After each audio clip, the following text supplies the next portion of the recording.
dentist. Here's Dr. Gladwell to tell us why. The way that growth and development works, the older a child gets, the more, there's kind of some sutures that fuse in the roof of the mouth and along the maxilla.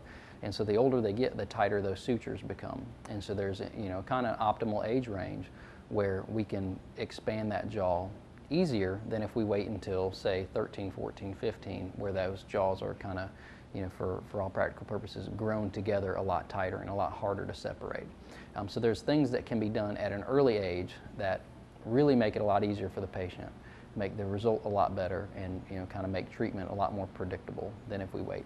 There are some things that if we wait too long, they just don't become an option anymore. And so if you miss that window of opportunity of growth, then you miss that window of opportunity for that particular treatment, which may require a more severe, complex, and costly treatment later on.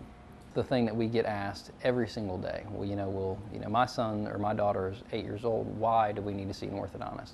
And it's for the reasons that we just talked about. The lion's share of everything is still going to be treated later on. We just want to make sure that there's nothing pressing, that if we would have left and if we would have just said, okay, well, you know what, let's just wait until 12 before your first exam. It really is a bad feeling when you see a 12-year-old that if I would have saw him 3 or 4 years ago, could have had a much better chance of a nicer smile if they would only been in my office a few years ago. You always want to make sure that you're seeing your general or pediatric dentist every 6 months, okay? Because they are going to, throughout everything, they're going to make sure your teeth are healthy, they're going to make sure they're clean, and they're going to make sure they don't have any cavities. What I'm looking for is a totally different set of problems that are unique to orthodontics.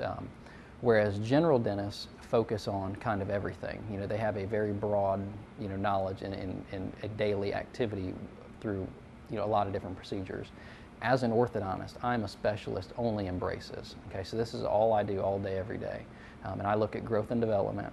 I look at position of teeth, treatment timing, and kind of how to proceed through the orthodontics. So what I do is totally separate than what a general dentist does, and it's very important that children before braces, during braces, and after braces continue to see their general dentist routinely.